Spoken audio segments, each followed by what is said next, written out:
Engineering படிப்புகளுக்கு அதிகரித்த மவுசு. தமிழ்நாட்டில் உள்ள பொறியியல் கல்லூரிகளில் உள்ள அரசு ஒதுக்கீட்டு பிஇ, பிடெக் இடங்களில் சேர்வதற்கு 2,48,848 மாணவர்கள் விண்ணப்பித்து பதிவு செய்துள்ளனர். இந்த ஆண்டு பொறியியல் படிப்பில் சேர விரும்பும் மாணவர்களின் எண்ணிக்கை அதிகரித்துள்ளது.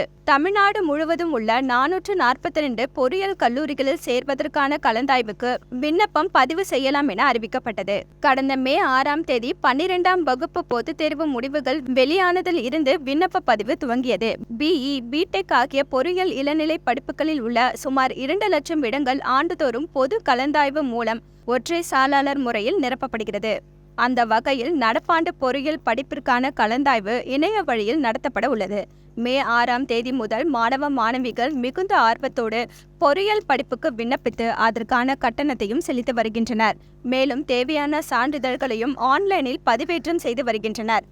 அதன்படி தமிழ்நாடு தொழில்நுட்ப கல்வி இயக்கத்தின் இணையதளம் வாயிலாக கலந்தாய்வில் பங்கேற்பதற்காக ஜூன் 6ஆம் தேதி வரை 2,48,848 மாணவர்கள் விண்ணப்பித்துள்ளனர். இதில் 2,04,439 பேர் விண்ணப்ப கட்டணத்தை செலுத்தியுள்ளனர். 1,76,145 பேர் சான்றிதழ்களையும் பதிவேற்றம் செய்துள்ளனர்.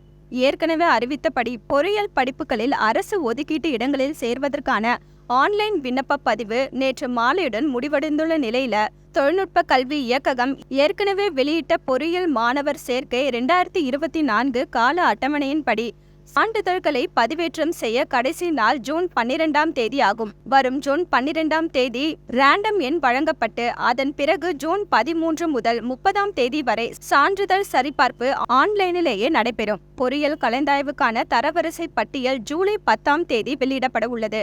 அதன் பிறகு விருப்பமான கல்லூரி மற்றும் பாடப்பிரிவை தேர்வு செய்வதற்கான கலந்தாய்வு இணைய வழியில் நடத்தப்படும். கடந்த 2 ஆண்டுகளை ஒப்பிடுகையில் இந்த ஆண்டு பொறியியல் படிப்பில் சேர விரும்பும் மாணவர்களின் எண்ணிக்கை அதிகரித்துள்ளது.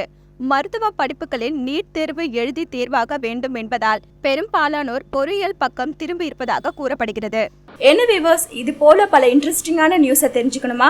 அலோ சிட்டி டிவியை லைக் பண்ணுங்க, ஷேர் பண்ணுங்க, மறக்காம சப்ஸ்கிரைப் பண்ணுங்க.